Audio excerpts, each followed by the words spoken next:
Kansas City Chiefs beat the Buffalo Bills last night. Now, I didn't watch the Cowboys game. How did the Cowboys do yesterday, Charlamagne? I didn't watch it. I don't think that, people should be watching football just because, COVID is running through the league, and it's a shame that they just got those brothers out there playing with no protection. I just think it's despicable. I'll help you. They lost last night. The Cardinals beat the Cowboys 38-10. They got washed last night. Now, Major League Baseball, Game 1 of the World Series is tonight at 8 p.m. Dodgers versus the Rays. Now, I don't know why you take so much pride in saying the Cowboys score as if your Giants are any better. We're not talking about it. The NFC East isn't even the NFC least this year. The NFC East don't even exist. My Giants won this week. How did your team do? By the way, if they want to, cut some games from the NFL schedule, if they want to cut some games from the NFL schedule and they want to find a way to get the season over quicker, just get rid of all the NFC East games. Yeah. All of them. Pretty much. Now, what are we talking about, Yee? Now we are going to talk about Donald Trump. Now, he is saying that Dr. Anthony Fauci is an idiot, and that's because Dr. Fauci did an interview on 60 Minutes where he said that basically he was asked about whether his media appearances have been limited because of the Trump's office, and he said yes, they're not wanting him to do any interviews. Well, here's what Donald Trump had to say about that. People are tired of COVID. I have the biggest rallies I've ever had, and we have COVID. People are tired of hearing Fauci and all these idiots. He's been here for 500 years. He's a disaster. I mean, this guy's, if I listened to him, we'd have 500,000 deaths. Every time he goes on television, there's always a bomb, but there's a bigger bomb if you fire him. Now, I don't think Dr. Fauci is an idiot. He's definitely not an idiot. No. But some of that early no mask wearing, Fauci has to take some of that blame. Because Fauci definitely... I think he does, though. He said it was a mistake. He said they just didn't know enough. He definitely said that things have changed as they found out more. And part of what his job is admitting when you're wrong about something and correcting that immediately. Because he definitely, when everybody was putting on masks and saying you should wear a mask, he was definitely saying wearing masks wasn't required unless you were like an essential worker, like a nurse or something like that. Let me ask you a question. I seen something floating around yesterday. It was about Biden's tax plan. Is that true? They were saying yes. In California, New Jersey, New York, if you make over $400,000 a year, you can get taxed 62%. Is that true? Yes, they said that tax could be as much as 62% for New Yorkers, for people in California. New Jersey is pretty close to that too. Now, what they are saying though is that this rate doesn't include deductions, credits, offsets, loopholes, and lower tax rate on other sources of income as well. And they said very few taxpayers now pay the full statutory rate. So if your tax rate is 62% after all of your write-offs and whatever else you do, deductions, then it will still be a lot lower. Most people don't pay their full taxes. And they said that they could also pass legislation that would remove the $10,000 cap on state and local tax deductions. So that means that your statutory rate could be even lower. So what you about to do, Envy? You about to join 50 and vote for Trump because of the tax rate? I'm just asking a question. They're going to tax 62%. How do they expect minorities to create generational wealth if you tax them 62% the first time they start making money? Well, I mean, that's for everybody making over $400,000. Because Amazon don't give tax. A lot of people hopefully will start making some real good money, and it'll be the first time in their family that they start making money, and to tax them 62% when these big companies don't get taxed at all. Is you voting for Trump? Yeah, but what you have to understand, I mean, there's a difference between statutory tax rate and your effective rate. Statutory is what your tax rate is, but then what you actually pay is effective. That's with all, that's why you have an accountant. And if you're making more than $400,000 a year, I would assume you have an accountant that will tell you what write-offs you should be doing. So nobody ever pays that full rate. I think black people should have to pay taxes for 400 years. I'm with you. That's what I think. I'm with you. I agree. However long we was in slavery and segregation, we should be tax exempt. I'm with you. That's 62%. Okay. Boy. Woo. All right. Well, that is your front page news. Get it off your chest. 800-585-1051. If you need to vent, hit us up right now. Again, 800-585-1051. Who's this? Hey, how's it going, fellas? It's RJ from ATL. RJ from ATL. What's Peace up, man? A-Town down. Get it off your chest. I want to apologize. Good morning, Miss Yee. Good morning. I just want to give you guys love, man. Y'all keep doing your thing every morning. But and Envy, what's going on, man? Peace, y'all King. Been real kinky the past few weeks. Who been kinky? Oh, y'all two been real kinky these past 2 weeks. Listen. As in y'all two, that's Envy and Charlamagne, just to be clear. Envy y'all walked two in here is and Envy said, and shout out Charlamagne. to Poppy who worked at the parking lot. He helped me push. Mm-hmm. Whatever that means. Y'all wildin' this morning, but keep it up. Love you guys. Yes, All right, sir. man. Wait, so I'm confused. He said y'all wildin', but then he said keep it up. So he wants y'all to keep America wildin'. lives Okay. with his kinkiness. Just to Hello, be who's clear. this? Yo, what's going on? What up? Get it off your chest. All right. Hey, first, Envy, man, you didn't answer Charlamagne's question, man. Are you voting for Trump? Word Yeah, up. you sound kind of safe. Don't worry about who I'm voting for. Don't worry about who I'm voting for. Now, I voted already, man. I voted a couple of weeks, 2 weeks ago, man. A week ago. All right. I did a mail-in ballot. I voted already. Me, my daughter, and my wife, we voted about a week and a half ago. Okay. And I voted for Kamala Harris, if you're asking. Yes, sir, King. Talk to me. Bet. Hey, look, I got a up-and-coming podcast on YouTube, and I wanted to see if you can give me some tips on, like, what to aim for to make a podcast really good. I'm going to check it out and listen to it, but the main tip I always give podcast hosts is just to be yourself, because you have a unique story that nobody else has lived. You got experiences that nobody else has lived. And when you tap into that, then you're offering people something different. So, I truly just be yourself on those podcasts. Tell your story. Okay, bet. All right, it's In Your Face podcast on YouTube. Check me out, man. I will. All right, brother. Yep. Hello, who's this? What's happening, Breakfast Club? What's happening? What's happening? What's Who happening? this? All right. Who this? Yo, this French, yo. French, what up? French, Get it off what's your up, chest, King? bro. Hey, check this out. DJ Envy. Yes. Got a proposition for you, my dog. I'm married. I'm a black man, veteran. Whoa, slow down, player. Slow down. Nah, man, I just opened up I'm building a skating ring right now, man, out here in North Dakota. I wanted to see if you come on out, spin, or maybe had a Breakfast Club come on out, broadcast live, you know what I'm saying? You can't afford me, sir. Hey, Just letting you know. Hey, Charlamagne, look, I don't want you anyway. I want Angela Yee and DJ Envy. So go ahead. Much cheaper rate for both of them. You tell us when it opens up, man. And maybe after this coronavirus, COVID, Well, I love to calms down a support little black. bit. But I I love to like support black-owned business. I love to support black-owned businesses. So Yeah, but let me support know. black-owned business don't mean discount or free. Sometimes it does. No, it don't. Next year. Yeah. Wait, we got to get out that We're gonna mentality. be done. Y'all be good to go. I hook y'all up. We take good care of you out here in the Dakotas, baby. Yes, sir. Well, have a good one, I brother. heard y'all ain't got a lot of corona out there neither. Nah, we don't, man. We keep that social distance thing. We don't do like y'all up in the NYC. Y'all grimy Okay. up there. North Dakota and South Dakota as one Now, how big you gonna social ask- distance, by the way. How you going to ask for a favor and then insult us? No, I'm insulting the state, not y'all. That is true. Thank you, sir. Get it off your chest. 800-585-1051. If you need to vent, hit us up now. Who's this? Oh, this is Richard. Richard, what's up? Get it off your chest. The gentleman was saying that he was upset about Biden suggesting that people making $400,000 or more pay 62%. That was DJ Envy, sir. That was me, sir. Okay. Well, at one time, rich people did pay their fair share. At one time, a millionaire, anybody who made over $1 million had to pay 94% in taxes. Hell So no. what was it? Oh, yes, they did. Yes, they did. Oh, I'm not saying you're Well, wrong. I'm Reagan saying got- hell no. I'm not. Yeah, well, that's why you got Bush. I mean, not Bush. That's why you got a knucklehead like Trump making a bunch of money and don't know nothing. Well, let's be clear. I mean, Trump was able to take advantage of the tax laws that Obama That's and what I'm Biden saying. implemented, though. He's taking care, especially in the construction development industry. When you're in the mortgage rate, developers don't use their money to do anything. So they use your money, they use government money, they use everybody else's money. That's how they don't lose nothing. Trump pays $750 in taxes. Why should a man who's making near $1 million pay just $750? Well, I mean, like I said, he was taking advantage of the Obama tax law.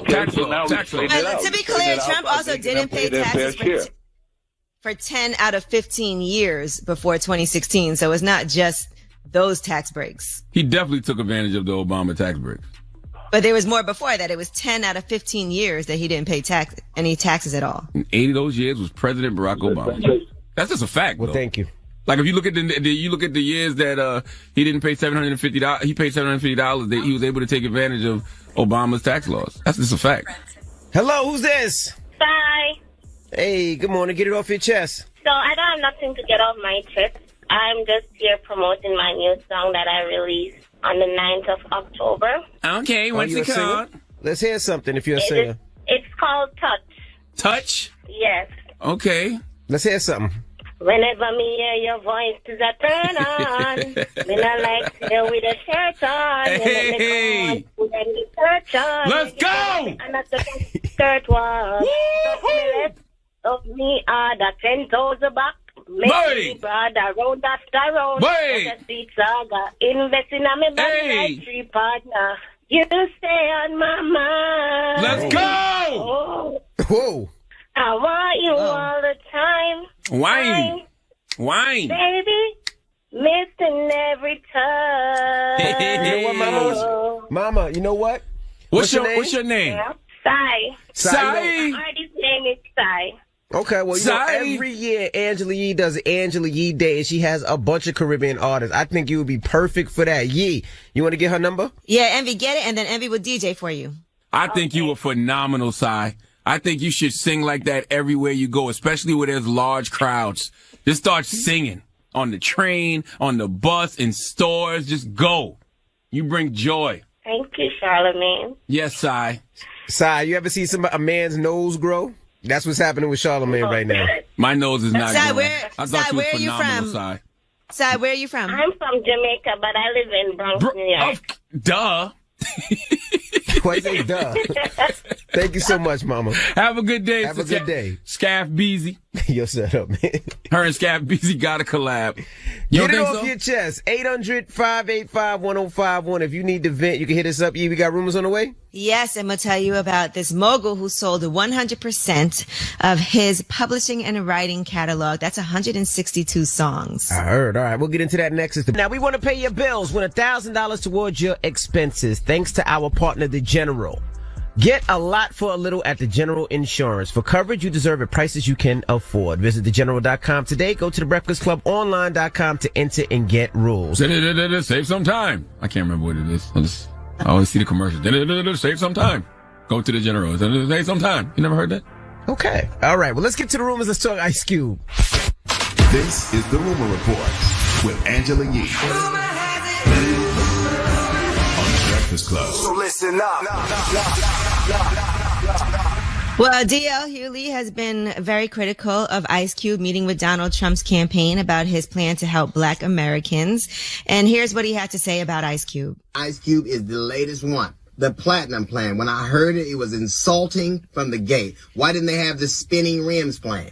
We have a third wave of COVID coming right now, and he's meeting with the dude that gave us 3 Fridays. You can always tell the seriousness and import of the meeting based on who was in there. Yes, people are right when they say we have a lot of problems, we need a seat at the table, but we need the right people at the table. We need people from education, from finance, from medical, from prison reforms, sociology, people who have done this for a living and not made a couple of banging albums.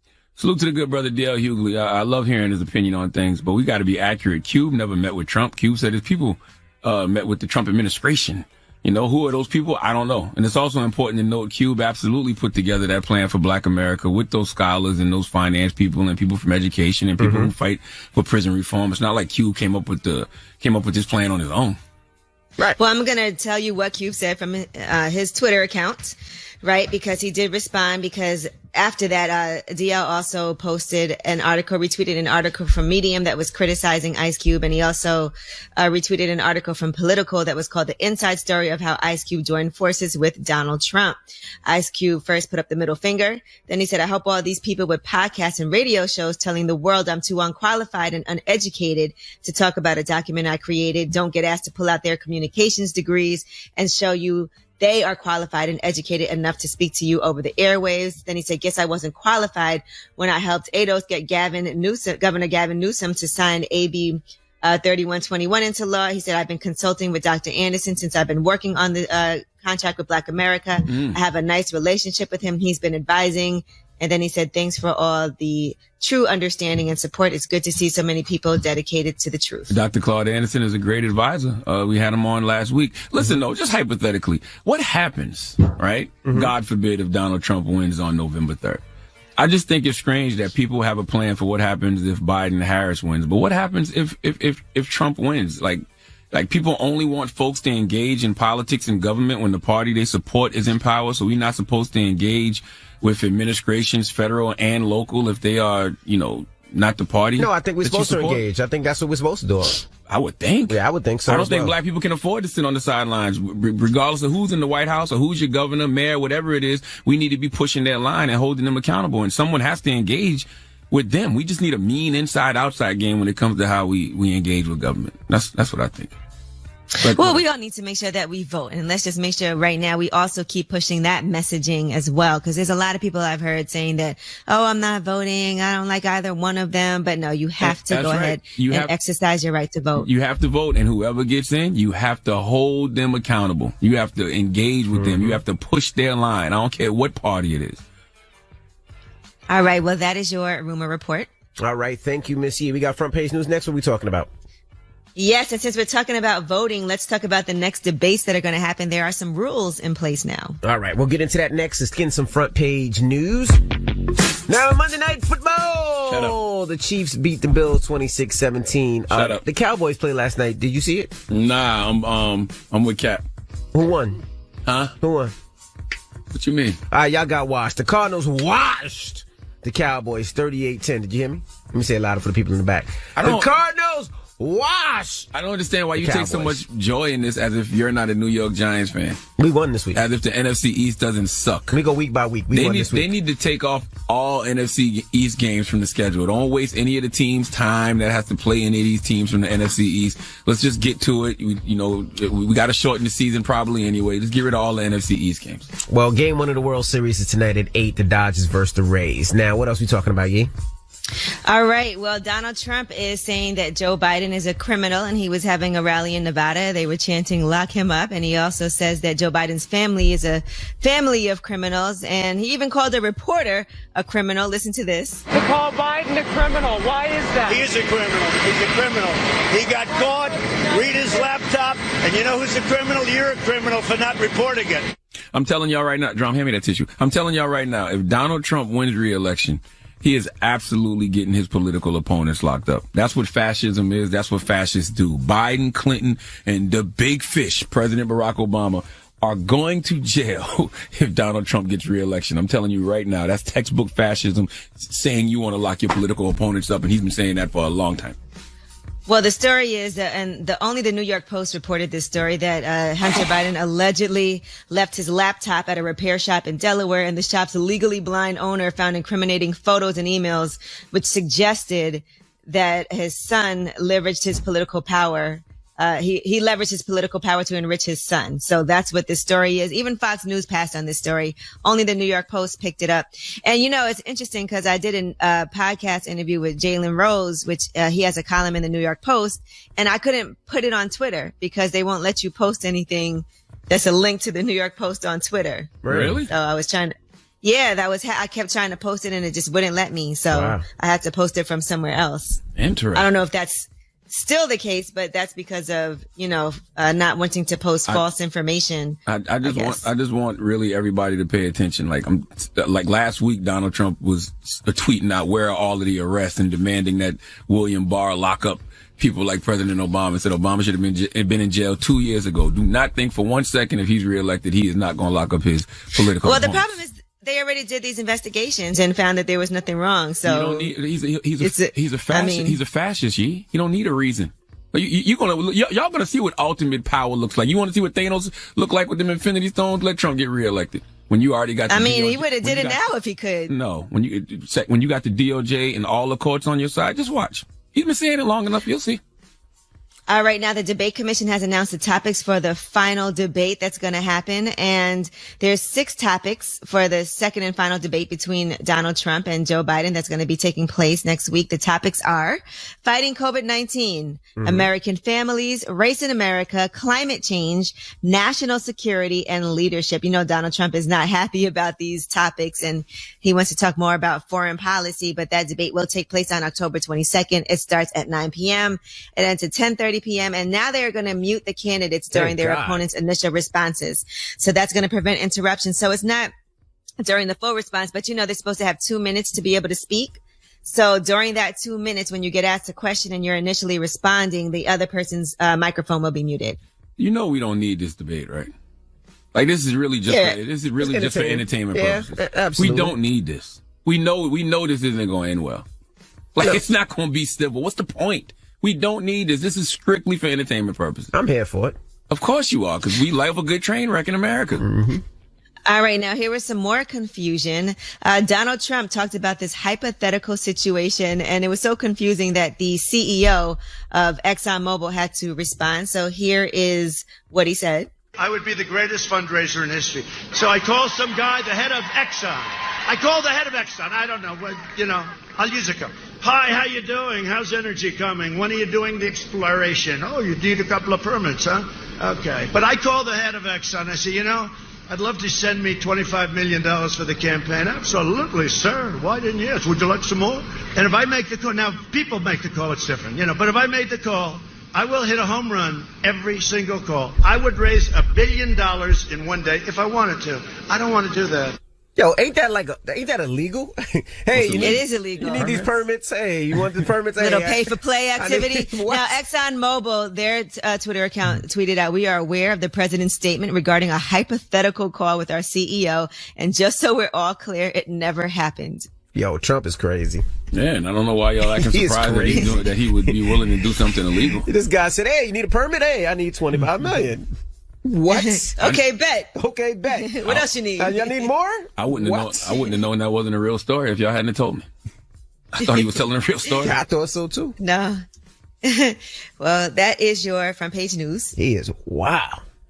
All right. Well, thank you for that, Yee. Now, when we come back, we have former NFL player Steve Smith Sr. joining us and Gerard Littlejohn. Yes, they have a podcast called the Cut to It Podcast, which is on the Black Effect iHeartRadio Podcast Network, one of the top 200 sports podcasts in the country right now. Right. Okay, so they'll be joining us next. So we'll talk to him, so don't move. We got some special guests joining us this morning. Yes, sir. From the Cut to It Podcast, we have Steve Smith Sr. and Gerard Littlejohn. Welcome, fellas. Appreciate it. Yes, we got it. We hear audio. That's right. And Steve Smith Sr. is one of the best wide receivers ever in the history of the NFL. Mm-hmm. Eighth leading receiver in NFL history. One of the best talkers in NFL history. So a podcast was a natural transition for him. I think so, a little bit, but I really didn't like podcasts. And then when the pandemic hit, started listening to some, and so I thought I'd get into the game a little bit. So appreciate you giving me the opportunity with Black Effect. Nah, I appreciate y'all partnering with the Black Effect, man. Why didn't you like podcasts to begin with, though?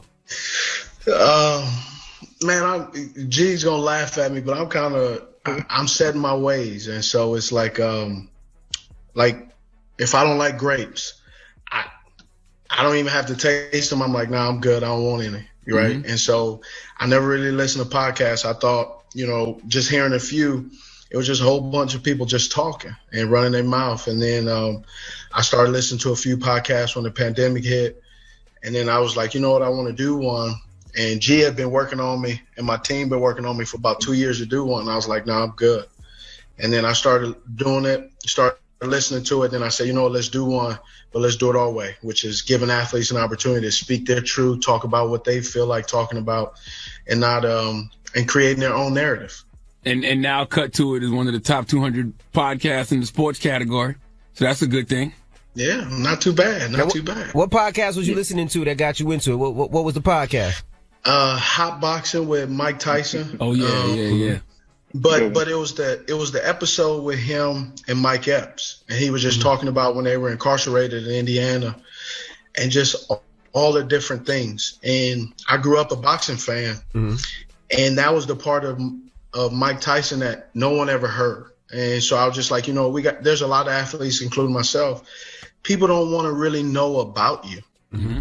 They just want to hear, how are you feeling when you make that catch? And I call it low-hanging fruit, the easy questions. Oh, what is it like catching a touchdown pass? But I also know there's some players that have played in the league who have had some unbelievable games. However, their life outside of football is in disarray. They've, mother-in-law may have cancer, and how those guys are able to zone that out and have some of their best games of their career, man. I just think our platform gives them opportunity to really tell their story to the realest and rawest form. Well, why did you decide to host a podcast with Gerard instead of another athlete? Well, because one, Gerard did play sports. He didn't play in the NFL, but also that's my dude, and we know each other. He's my little brother, and we talk and we share. Our families are pretty close, and so it was good to get with somebody that understood you. He wouldn't have asked that. Let's be honest. When you're doing a podcast with someone, there's always going to be someone or somebody out of the group that does some dumb stuff or asks a dumb question. And with him, sometimes he'll tell me, "Hey, bro, that was stupid," and then I'll tell him, and we cool with telling each other, "Man, that was a dumbass question," and he's not all in his feelings. So that's what I love about him. It's just a rapport, right? And to Smitty's point, I've been pushing him for 2 years, largely because you see him on NFL Network, you see him as an analyst, and he has this rapport, not just with current players because they look up to him, but with the OGs like the Deions, like the LaDainian Tomlinsons, like the Michael Vicks, to where we're right in this great spot to where we can get this authenticity from a lot of these athletes because of the format and the way that we come about doing this podcast. What do you guys think about the football season this year? You think they should scrap it and cancel it? Nah, I mean, listen, I think really everything that's going on, I've answered this question a few times, and a lot of people kind of look at me sideways, so I'll say it like this. When the pandemic hit, they gave players the opportunity to opt out. And people have asked me, what do you think, or would you do it? It really depends on what year you're in, what your contract is, and what your bank account looking like. If your bank account of you, just like any other company, if you live in paycheck to paycheck, you can't afford it. You got to roll that dice. If you can, you're going to look at it differently, but not everybody has that opportunity. So, and then at the same time, man, sitting at home, I don't necessarily think sitting at home and sterilizing everything is good for our system anyway. We need to get out a little bit, be smart, be safe. At the end of the day, man, this is a hygiene problem, and some of y'all need to wash your hands. It's well beyond. It's well beyond football, man. Committee with the hygiene tip. Recently, man, you decided to put out a special episode, a cut to it, and you spoke about your release from the Panthers. I mean, why was the podcast the perfect place to finally make you express all of that? That's a good question. One of it is because I know I'm part of the media, but man, I think some of the media guys that write, they're lazy and they represent like a beat writer for a team. He's in the middle. He's supposed to represent the connection between the players, and then he writes the article, and then the fans think that beat writer has a real connection or a relationship with the player. And I'm telling you, sometimes that's not the case. Sometimes they are talking by talking to a whole bunch of other people. They talk like they're the fly on the wall. And some of them dudes have never even had conversations with players, never had conversations with teams. But when they write that article, the fan goes, oh, he must know something. So a lot of information that I dropped on the podcast, no one ever knew because there wasn't a lot of flies in the room. It was only a few people. And so I was like, and I held it in. I didn't say anything. So I was like, you know what, we're going to do it my way. And we're going to basically tell the whole truth of what happened. So there's this side, that side, and somewhere in the middle lies the truth. But we've only heard one side. Well, this is why everybody keeps saying that, that I was jealous of Cam. Man, that is funny. It's like I can't be jealous or mad at someone who already has a bigger platform than me, right? I was only looking at football as I was at the end of my career. I had a destination. I had an opportunity that I wanted to get. And Carolina as an organization at that time of my career was not giving me that. So I decided to do what I need to do. Did you hear from anybody from the Panthers after that, Steve? Did Cam reach out? Nah, I mean, we don't really talk like that here in the middle of the season. I try not to bother guys, man. They got a lot going on, and then they isolating, and then they on Zoom calls. Even in the media, man, I've been on so many Zoom calls. I'm tired of Zoom, right? Tell me about it. We all know. And then the other thing is I have a relationship with a lot of teams, with a lot of coaches, GMs, and players. So I get a lot of calls from a lot of guys. I talk to the Panthers because of my job. a lot of different times. So it's not like all of a sudden people are reaching out like, oh, man, that was great. It was just like, man, that was just me. All right, we got more with Steve Smith Sr. and Gerard Littlejohn. When we come back, we're still kicking it with former NFL player Steve Smith Sr. and Gerard Littlejohn. You know what? As a player, you said something earlier about, sometimes people don't realize there's things going on in people's lives, and they still got to go out there and play. Like, you don't think about it. You just want your favorite player to bust ass or to win. But, damn, you don't know if his mom just had cancer or somebody just passed away or whatever it may be. So being a player, how do you deal with it? Is it praying? Is it yoga? Is it like, how do you deal with everything that's going on outside of football? Or is football a therapy for you? I mean, that's a great question. I mean, I don't think at times football was a therapy. Other times, man, football is just a great opportunity where you go out there, you having a rough day, and it's a run play, and you got a corner in front of you. Man, that's tough for that corner, right? And then there's other times where you just kind of block it out. You compartmentalize. And I'm be honest, it wasn't easy at times. There are times, that's why one of the reasons I retired is the guy that played football all those years, there were times, man, I was not happy with myself. I struggled with being able to shut that off. And there were times where, especially building up to Sundays, man, by Friday afternoon, my wife would be like, man, go somewhere. Because you just start to turn that switch on and get into football mode. And football mode is not, hey, how you doing? In football mode is somebody say, hey, how you doing on Saturday night? I give them a blank stare like, I'm good. That's why I don't understand why they don't have, or maybe they do. Football players need to have more access to psychiatrists and therapists. No, teams are starting to do that now. Teams have. It's starting to trend that way for sure. Yeah, they have to, and then also too, man, that the perfectionists trying to always be perfect and trying to be in performance based. Man, waking up, performing every single day, and then having social media. And those people commenting, like I used to hate that the fantasy football where a dude be like, oh man, you suck because you didn't make me 20 points in fantasy. Like I didn't throw it to myself. Yeah, I wonder how many careers have been cut short, not because of physical health, because of mental health in the NFL. Oh, it's a lot. It's a lot of guys, man. It's a lot of guys. Fans think money changes everything. It does, but if you have a lot of money and if you're a selfish person, man, you're just a selfish person with a whole bunch of money. Money makes you more of who you already are. And that's been a theme that we've seen as we talk to these guys, that mental health continues to come up. We talked about it with Malcolm Jenkins. Mm-hmm. There's other episodes we got coming up, Torrey Smith, where you're going to see that it's going to be a thing just because I think it's top of mind right now, whether it's the pandemic or just as guys are progressing through their careers, but it's been a consistent theme and something that we speak freely about, and especially between Steve and myself, like we always just try to check in. I check in on him to see, man, how you doing? As simple as that, just to check in, on his mental health, on anyone's.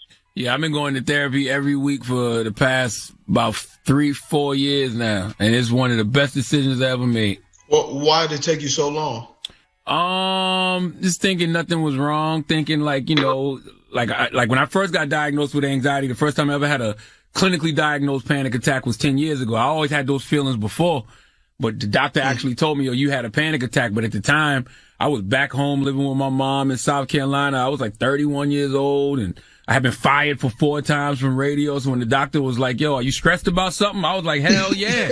Yeah, you know what I'm saying? So in my mind, all I had to do was get some money and get back in position and everything would be good. And then I had to professionally, I had the best 10 years of my life, which has been the Breakfast Club and everything else.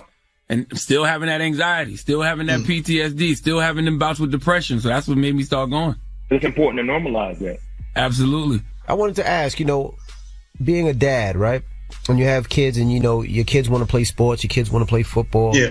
There's a lot of dads out there that go back and forth and say, I love watching football. I enjoy watching professionals, but do I want my kid to get hit? You know what I mean? Do I want my kid to get a concussion? And how do you feel about your kids playing sports? And also, are you that crazy dad on the field? Like, that dad that's going crazy because you've been in there, or do you sit back and be like, you know what, I'm going to see if my son is good or not first? Well, I mean, that's a great question. So I got 3 boys and 1 girl. Right. And my oldest son, he played football for a little bit, but he didn't like the competition of being Steve Smith's son. So he ended up getting a scholarship, playing at DePaul, playing soccer. Then he just graduated, transferred to Wofford because he blew out his knee down in South Carolina. He just graduated. He's working as a business accountant. So but he's taken care of. Mm-hmm. Then my 14-year-old son, my 15-year-old son, he played football and was fire, right? Played wide receiver, but he actually ended up turning into a pretty good corner. But he was a finesse corner. He'll pick the ball, he'll cover. Hitting, he don't really want nothing about that hitting. Mm-hmm. But through the whole process, I would tell him, you hit what you can see. If you can't see, don't hit, don't shoot your gun. And so he understood that. But yet, I was obviously his dad. So we did a lot of little things. Like I got football pads and we trained in the summer. He was crying and sweating, all that stuff. But as far as going to games, I'm the dad, it's like Sunday for me. I'm not talking to you and you don't talk to me. Don't bother me. Sometimes I'll sit on the field with headphones and I'll sit off in the distance. I don't even sit with my wife. Just don't bug me. Don't talk to me. I'm not going to say anything to you, so don't bother me, as far as parents. Now, when I was younger and my son was playing soccer, I was a little mouthy, but, that's why I kind of started sitting to the side and just kind of. You got in trouble. Your wife put you on punishment. Slightly, yeah. Got a whooping. Now, Steve, how did working at Taco Bell save your life? Well, so here's a story. What happened? So I used to work at Taco Bell, and on Saturdays we had a game on Saturday mornings, but on Fridays in college and community college, there was no classes, or the 4-hour classes. I ain't taking a 4-hour class, right? So I used to work on Fridays. Well, me and a dude got into it, and we was fighting. And so we fought on the field, and we went in the locker room, and then he got a second helping. And so from there, it didn't go the way he liked. And so on Friday, he came in. He had his pistol in his jacket. He was waiting in the locker area right where my locker was, but he didn't know I didn't come in on Fridays. So he ended up getting removed from the squad because basically he brought a gun on campus and basically was going to try to shoot me. Damn. And so we just didn't work out. But luckily, if I wasn't working on Fridays, I'm not really sure how it would have turned out. If I'd have walked in that locker area when he had that gun, because he wasn't coming to, like I say, he wasn't coming to give me a cookie recipe, So, and that's how it worked out. All right, we got more with Steve Smith Sr. and Gerard Littlejohn when we come back. We're still kicking it with former NFL player Steve Smith Sr. and Gerard Littlejohn. Now, with all the fights you got into a lot of fights on the field, off the field, around the field, under the field, over the field. Gerard, has anybody ever stepped to you and say, you know what? I might not be able to beat Steve, but I might be able to take you, Gerard? Oh, no. Ain't nobody stepped to me like that, no. Nah. Not at all? No. I mean, it ain't, largely. We straight. Well, number one, we straight. But I mean, number two is I think it's really easy to try to pencil somebody one way or another. And the thing about my brother is he's not what those kind of things have defined him as. So more than often, like, people know us from what we do in the community, how we give back, how we're able to, even right now, we got a virtual learning center for 100 homeless kids here in Charlotte, to where now they can do their virtual learning and they don't fall behind the crack more than what they already are. So largely, like, when we're out, I mean, people would just give us more love than anything because we're giving back. Our foundation is giving back over $1 million since we started. So largely, it's more about what we do, and it's less about like who we are or those kind of things that can quote unquote define a person. Absolutely. Steve, you ever thought you had anger management issues? Because you did get into a lot of fights in the NFL, it seemed like. No, but see, the thing is, bro, documented only got, I think, 3 fights. On the field, man, it's tussling. I mean, on the field, guys are getting into it, pushing and shoving all the time. I mean, that's the thing. People want to push that narrative, so let them push that narrative. But the thing is, I don't have no DUIs. I don't have all this other stuff that everybody says. So when like we said, when I'm walking around the neighborhood or walking around Charlotte, LA, man, I just keep to myself. I'm really just kind of calm. If anything, I'm actually documented, like with my counselor, I'm an extreme introvert. Like I sit at the house a lot. I'm good with this social distancing. I'm straight. I've been social distancing for years. This dude in heaven. It's some glasses and a face mask, man. I'm good. So how you end up breaking you broke 2 noses, Steve? Yeah, allegedly. Yeah. No, it was true. Okay. you broke 2 noses, and they were both your teammates. Like, fights happen all the time, and the way I was raised, you don't go for the body. Damn it, man. Got you. Goodness gracious. Are you cool with those people now? Did y'all get over that? I mean, we got over it, but I mean, it is what it is. I mean, I made my mistakes. People harp on it. That's what they go. That's who I am. That's what's happened. But whatever. Did you ever prove Bounty Gate against the Saints? I don't need to prove Bounty Gate. Mm-hmm. I mean, it is what it is. I mean, football is about taking another man's will. Bottom line. It's not about it. That's what it's about. And that's how I grew up playing. My grandpa told me, he said, listen, if you want to play this game, you ain't the tallest, right? So if you want to play this game, you need to play this game the way I watched it. And when I watched it, Ronnie Lott, Eric Turner, Steve Atwater, like you watching, when I was growing up watching those guys, they used to hit the snot out of people. Mm-hmm. So that's how I played ball. When I caught the ball, I try to stiff arm, hit the snot out of somebody. I try to block them. I did my best. So, I mean, football is a very aggressive sport. I'm from the inner city of LA. I grew up in an aggressive neighborhood. So it just went, it was right there. And, I'm king of the midgets. So it's just right there. Now, you think the league got soft? Well, it's way softer. Like, the era where you just said, yeah, you knock a snot box, you don't hear that no more. Now you do that, you're getting penalty, you're getting 15 yards. You think the league is gotten really soft where it's not enjoyable as much? No, I don't think it's getting really soft. I think there's some guys. I mean, you watch guys like Aaron Donald. Mm-hmm. Aaron Donald's hitting the snot out of folks, right? Mm-hmm. Dominic Sue. Like, there's some guys out there hitting folks. And look, just like in radio, man, there's some radio guys out there who do certain things a certain way, man. It's you skin a cat so many different ways. So there's a lot of players out there that are super aggressive. There's a lot of players out there that are finesse. It just depends on how you like your oatmeal. There you go. One of the most fascinating conversations I think y'all had on the podcast thus far was with Odessa Jenkins.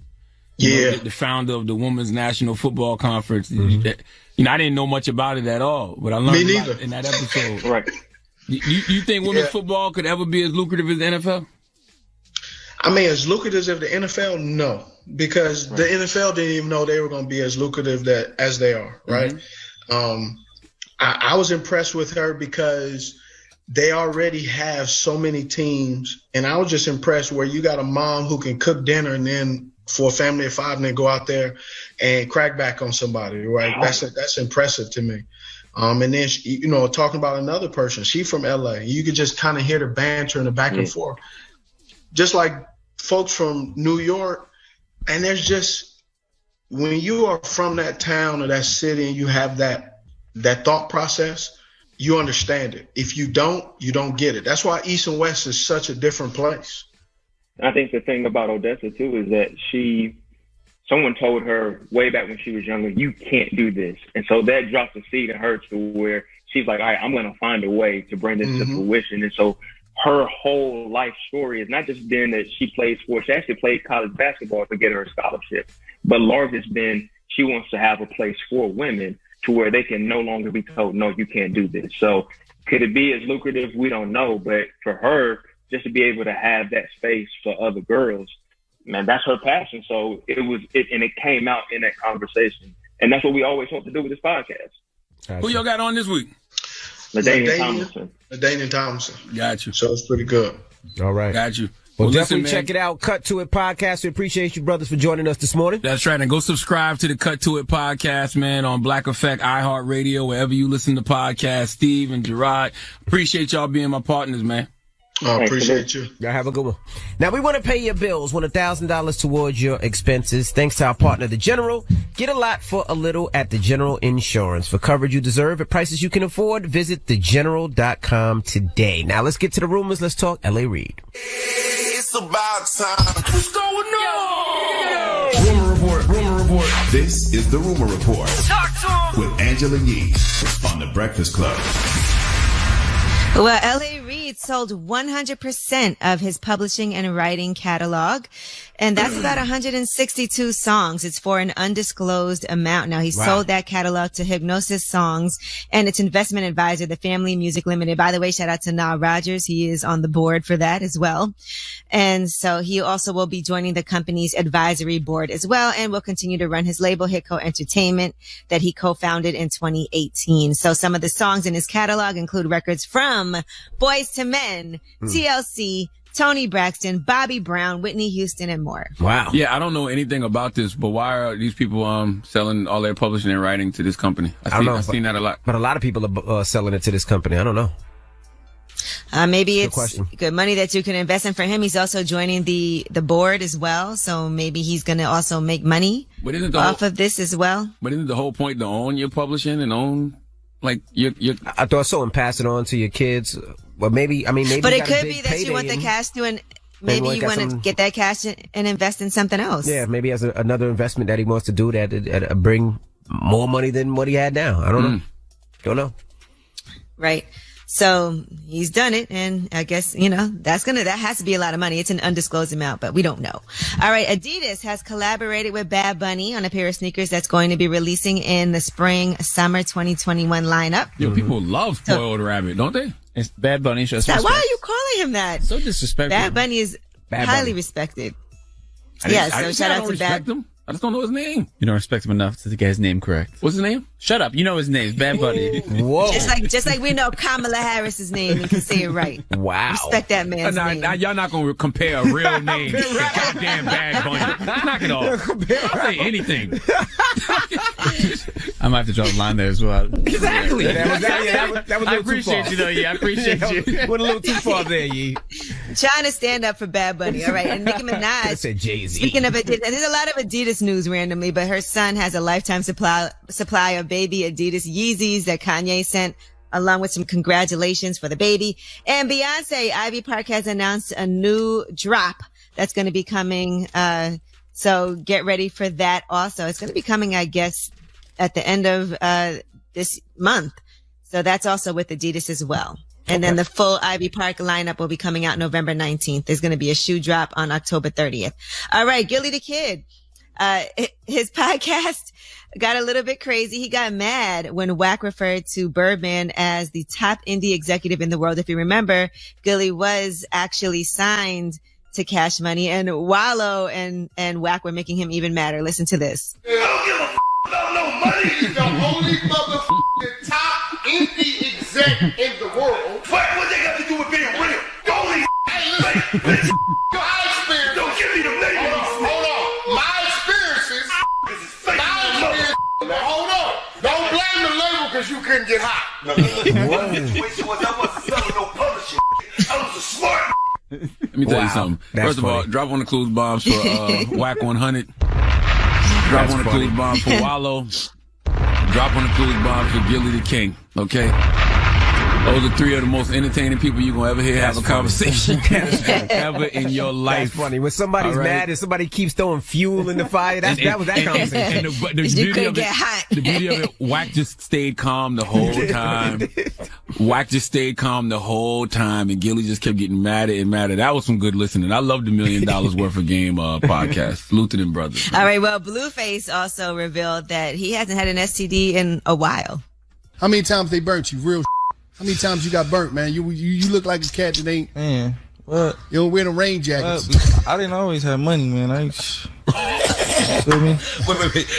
With money that still gets steamed up. Nah, but you say how many times they lit your ass up? I don't run into the same variety of bitches now. Now I'm just, But how many times you got burnt? All right, he threw me off. Let me think. Probably before 2000. I ain't been burnt since like 2000. Probably like 19. Yeah. That's last year.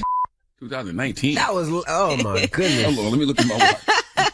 What year is it? 2020. That was last year. A couple months ago. He said it was the beginning of 2019 though.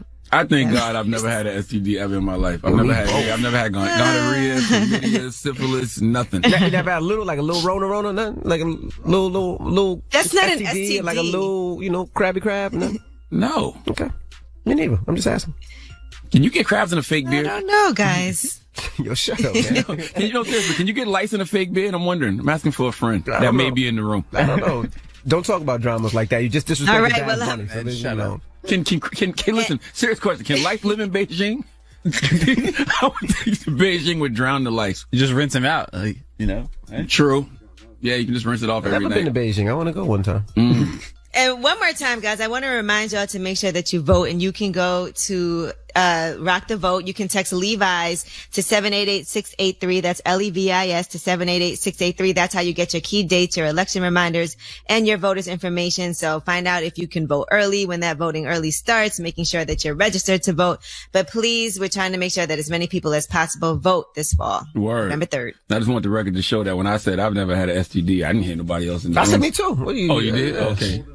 Nick, you too? I don't believe y'all. Drum, you? No. What you had? I said never. I never had What you had, Drum? Shut up, man. Yee, would you like to contribute anything to this conversation? No, I have not had an STD. Okay. And I do get tested. I know you don't. I don't have no reason to. Ever. No, I've been tested before. Quite a few times. 1999. Hey, man. You didn't say Guys what year. do that test. Guys do that test. They do that test where you got something? Okay. Well, me neither. Earwax test. Earwax test. Don't put that out there. Don't put that out there. Don't put that out there. Put a little earwax on your finger. Don't put that in If there. you stick it up there and she jumps, she got a little something. All right, guys. Thank you for that rumors, Yee. All right, Charlamagne. You're welcome. Who you want to give you a donkey to, man? Oh, man. 4 after the hour. Let's talk to a man who's practicing. I guess this is safe sex. It's not so safe for work, though. But Jeff Toobin from CNN, we need him to come to the front of the congregation. We'd like to have a word with him, please. All right, we'll get into it. For Tuesday, October 20th, goes to CNN's chief legal analyst, Jeff Toobin. Jeff Toobin is also a renowned reporter for The New Yorker. Jeff Toobin is 60 years old, and he's been suspended by The New Yorker, and he's asked for some time off from CNN after doing this. Let's go to Fox News with Sean Hannity for the report, please. An unsettling incident involving CNN's chief legal analyst now off the air for allegedly pleasuring himself on a Zoom video call. Jeffrey Toobin, who's also a staff writer for The New Yorker, was suspended by the magazine for masturbating during the call last week with other New Yorker employees and WNYC radio staff watching, according to Vice News, which reports the incident came during a drill for election coverage. Vice says when the groups returned from their breakout rooms, Toobin lowered the camera. The people on the call said they could see Toobin touching himself. Toobin then left the call. Moments later, he called back in, seemingly unaware of what his colleagues had been able to see. New Yorker magazine told Fox News Jeffrey Toobin has been suspended while we investigate the matter. And in a statement to Motherboard, Toobin said, quote, I made an embarrassingly stupid mistake believing I was off camera. I apologize to my wife, family, friends, and coworkers. I believed I was not visible on Zoom. I blame Zoom calls, bro. Zoom calls are mentally and emotionally exhausting. Zoom calls are stressful as hell, and scratching Yoda behind the ears, tossing a little egg salad lowers blood pressure in stressful situations. Now, I'm not making any excuses for Jeff Toobin. What he did was unprofessional and totally out of line. But 1 out of 5 Americans has an anger management problem. And Zoom calls make us all angry. Okay, I have to do things to mentally, emotionally prepare myself for Zoom calls. Now, personally, I would have seasoned my meatloaf before I got on the Zoom, but not on the Zoom. Okay, like I don't have a problem giving myself a helping hand. Okay, you have to discover your own potential at times, but not on a business Zoom call. Okay, I don't think any of us, male or female, can dispute the relaxing effects of turning on the sprinklers. Okay, sometimes you gotta find those clues with Fred and Daphne and make Scooby do what it do. Okay, listen to me. Masturbation fights depression. All right, back-to-back Zoom calls are depressing. Sometimes you gotta box the one-eyed champ to release that dopamine, to have the energy and strength to make it through a Zoom call. But Jeff, Not like this. Okay, you can't have a menage a moi on the Zoom, all right? Jeff, I have no problem with you making Pearl Jam, but it's a time and a place for everything, okay? And the Zoom on a business call is not the place. And why does your last name sound like a euphemism for masturbation? Tubin? Tubin sounds like something you would use to describe shaking hands with the milkman on the Zoom. And I'm sure during this pandemic, when people had to socially distance from their cut buddies, all those summer flings that didn't happen, you were away from your side chicks, I'm sure they were replaced with people playing 5-on-1 for some warm custard. But what do you call that? Okay, what do you call masturbation on the Zoom? The answer is Jeff's last name, Tubin. Okay, masturbating on Zoom calls should absolutely be called tubing from here on out. All right, tubing your meat on Zoom. Okay, tubing the purple-headed yogurt slinger on Zoom. Okay, tubing the mayonnaise river on Zoom. Tubing the hand puppet on Zoom. Listen, a lot of y'all judging Jeff for tubing on Zoom, but you too have met the Goop Man at midnight on Zoom. All right, just not during a business call. All right. Now, back in November of 2019, Jeff Toobin was reacting to a New York Times report that Trump was briefed on the whistleblower complaint before releasing military aid to Ukraine.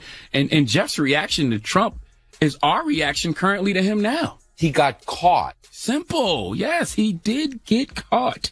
Toobin for tartar sauce on Zoom. Please give Jeff Toobin the sweet sounds of the Hamiltons. Now let the record show, Angela Yee, because you're not in studio. Somebody in this room, all right? Mind you, it's 5 men in here.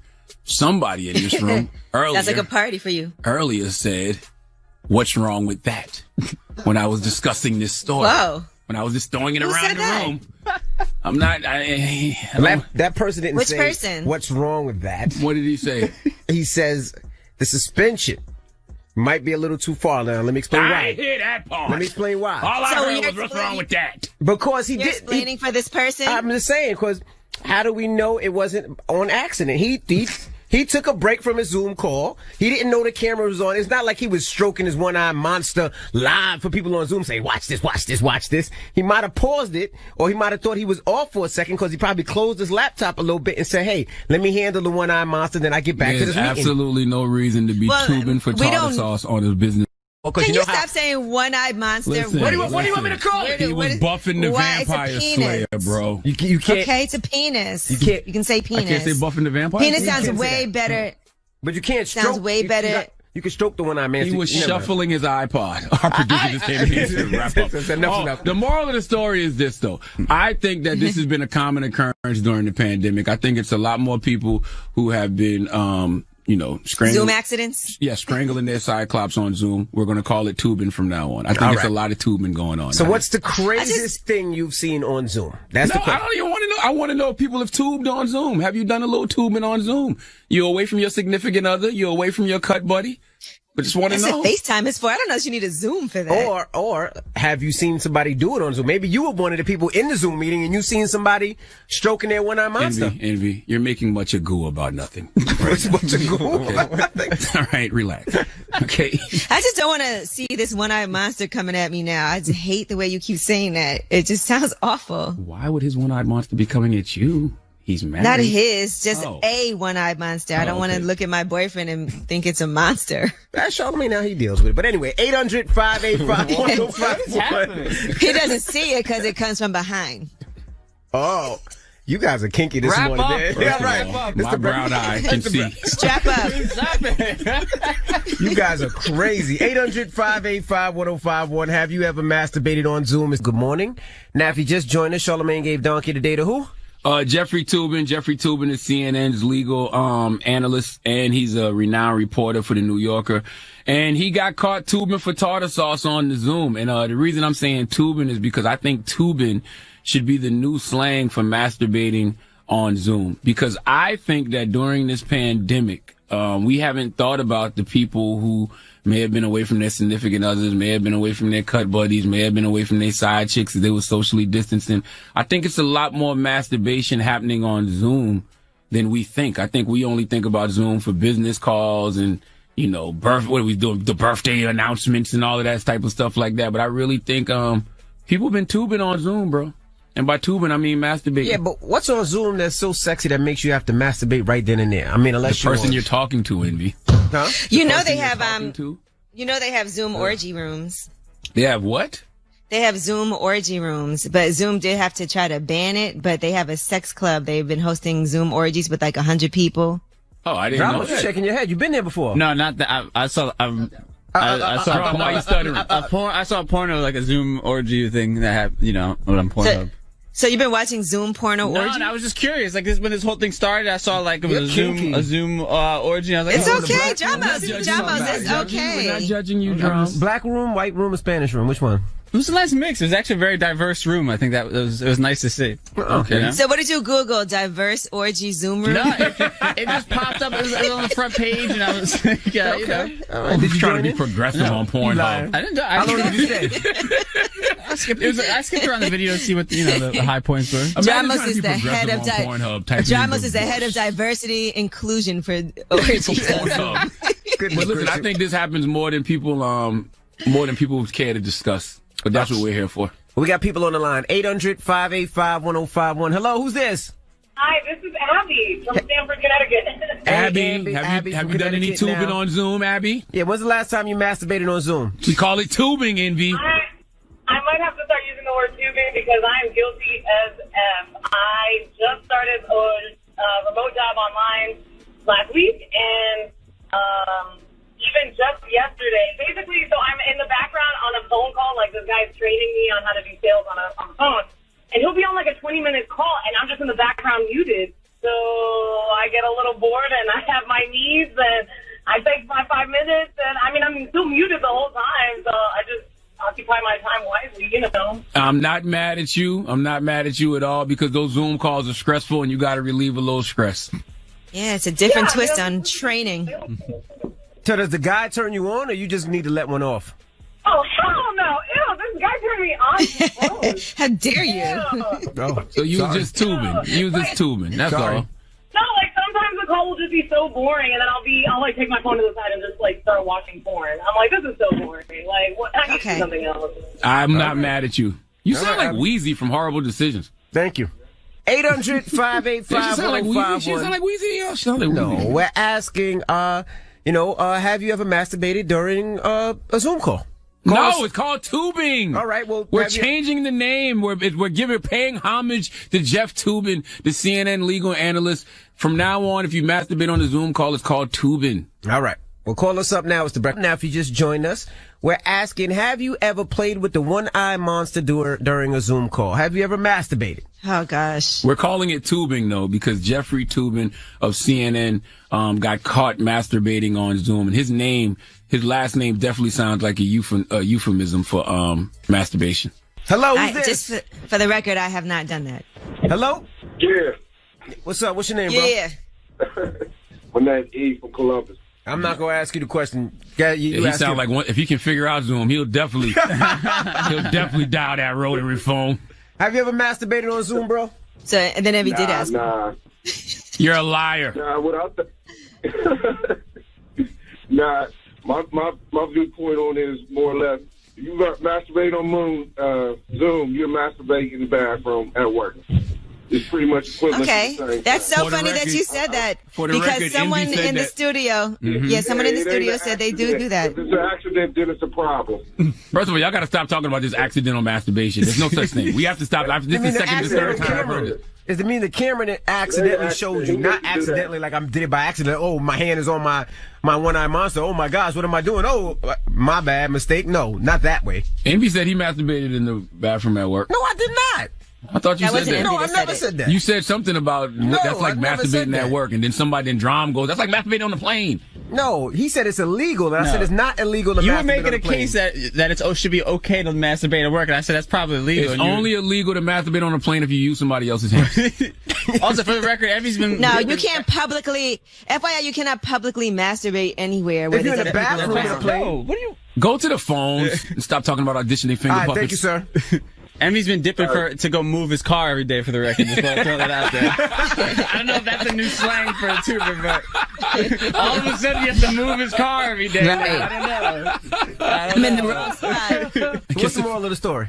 There's no moral to the story. The moral of the story is don't masturbate on Zoom during business calls. But I still don't think there's nothing wrong with masturbating on Zoom with your significant other, though. Don't make faces because you do nasty stuff on FaceTime. You're a liar. Why do y'all lie so much? You do nasty stuff on FaceTime. So you would do nasty stuff on Zoom. He's talking to Taylor, not me, by the way. He's not flirting with me right now. He's talking to Taylor. I just feel like you wouldn't go on Zoom to masturbate. You would just do FaceTime. No, that's not true. How do you know? You live with your wife. He says that's not true. Like this. No. I'm saying that's not true because, as Angela Yee said earlier, people are using Zoom for orgies. As Drum said, they got Zoom pornos. Mm-hmm. So I'm sure people have. Huh? I don't get it. Anyway, Taylor just yelled out for single people. I don't know what that means. Oh, because you said with your significant other. She's saying if you don't have a significant other. If you're away from somebody, you getting kinky with somebody, you can do it over Zoom. And we're going to call that tubing from now on. All right. Okay. All right. Well, you got rumors on the way? Yeah, we're going to switch gears and we're going to talk about Red Table Talk. And Jada Pinkett Smith's mom says that she had non-consensual sex with her father. All right, we'll get into that next. Well, before we do that, you want to win? You want to pay your bills? Win $1,000 towards your expense. Thanks to our partners, The General. Get a lot for a little at The General Insurance. For coverage you deserve at prices you can afford, visit thegeneral.com today. Now let's get to the rumors. Let's talk Taraji. It's time. She's spilling the tea. This is The Rumor Report with Angela Yee on The Breakfast Club. All right. Well, Taraji was on The Breakfast Club. And of course, she was talking about her foundation and mental health. But the one takeaway that a lot of people got from it is that she is now single. She's no longer engaged. Listen to what she had to say. And I'm dedicated to the black man, y'all. I just turned 50 and I haven't said it yet, but it didn't work out. You know what I mean? And and I tried. I was like, therapy. Let's do the therapy thing. But if you're both not on the same page with that, then you feel like you're taking it on yourself.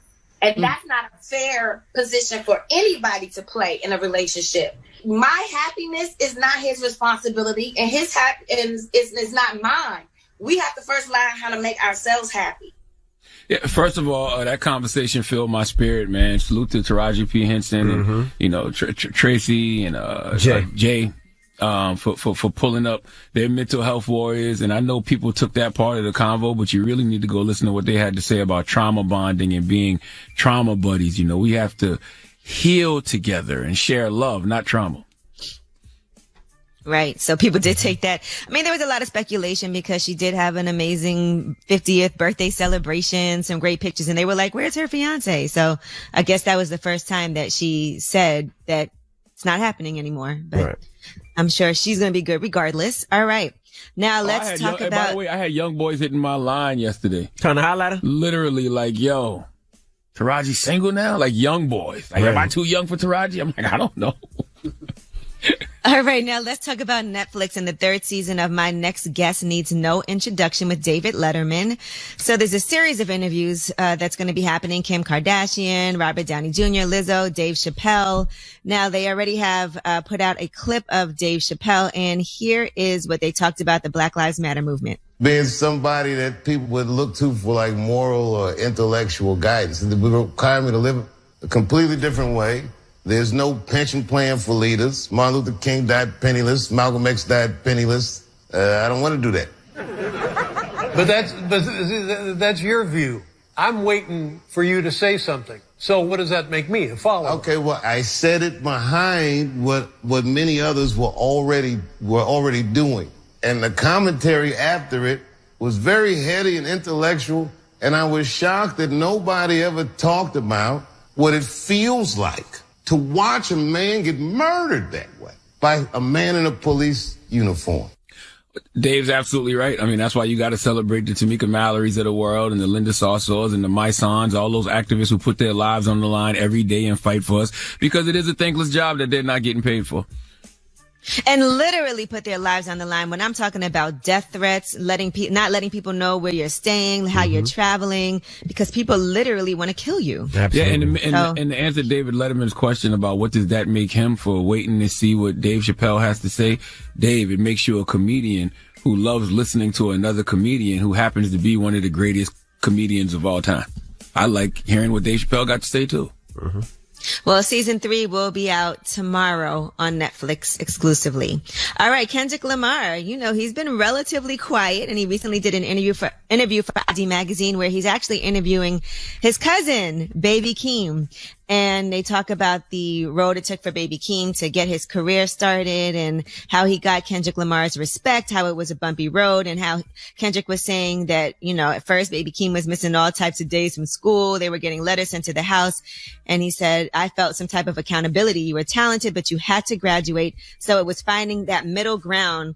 But that worked out. He said, I think that's one thing that me and Dave Free really respect about you. You're determined and driven. You remind me of how we used to be. So, Baby Keem is signed to Kendrick and Dave Free's, company. And so that's how his album will be coming out. Now, Kendrick also talked about how he'll never make a Good Kid, Mad City Part 2 and how he plans to have a new sound. He said, I can't do the same thing over and over. I need something to get me excited. He said he felt pressured to execute his, sophomore album. Well, and he said, I remember the sophomore jinx of Good Kid, Mad City. It was for that year and for that time. I was in a different space in my life. I already knew off the top, I can't make Good Kid, Mad City Part 2. The second I'm making that, it's corny. That takes the feeling away from the first. I need that MF to live in its own world. Then boom, to Pimp a Butterfly. Some people love it to death. Some people hate it. It's my favorite Kendrick Lamar album, The Pimp a Butterfly. I love The Pimp a Butterfly. And I can't wait to They are two totally different projects, too. They are. They absolutely are. I feel like you can't even compare them, you I know? don't think you can as well. If you listen to Kendrick, The Pimp a Butterfly now, it actually fits the climate we're in now. It does. Maybe more than it did back then, but I can't wait to hear Kendrick's new music. And I think Baby Keem is dope as hell. Lil Dicky put me on to Baby Keem, and I remember the first time I heard Baby Keem, I said he sounds like if Kendrick did trap music.